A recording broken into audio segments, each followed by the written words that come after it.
And they're doing the private equity thing. They're doing the private equity thing that always ruins companies, which is saddle the company that you're acquiring with an unreasonable amount of debt. As you probably already know, the video game company Electronic Arts was acquired by a couple different people, including Saudi Arabia and a private equity firm. The deal was for $55 billion. That's how much they bought the company to take it private.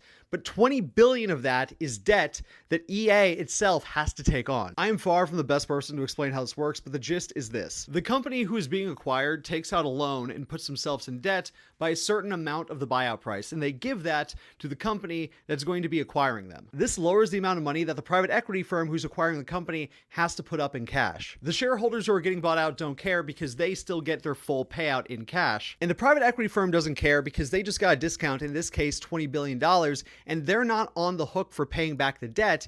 EA is still on the hook for paying back the debt because of some weird legal stuff. Even though they're acquiring this company, the private equity firm is still a different company than EA. So they're not actually responsible for whether or not EA can pay back that debt. The private equity firm then sets demands on the company to be more efficient because it wants it to pay back its debt. And they usually don't care how it's done. They just care whatever's fastest. So cue mass layoffs, price raises, a lower quality product, the works. Oh, and then what's this? Cue the use of AI to reduce cost.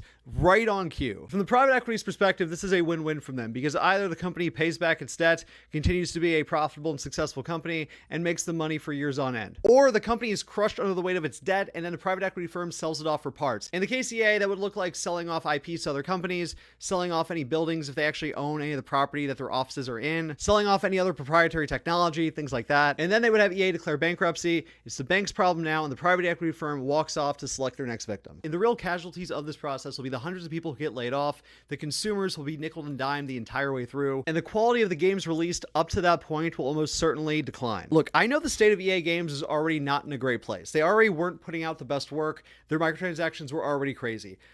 This is only going to make those things 10 times worse. If you had any hope that Mass Effect 5 was going to release in a good state, I would probably start making my peace with the fact that that's probably not going to happen. Is EA as a company going to make it through this? Probably not. And that might not feel like a big loss to a lot of people who are only familiar with recent EA, but EA has a long history in video games, and this is sad. Private equity truly ruins everything it touches. It is a plague, and I just really hope that this is the last of the private equity acquisitions in video games.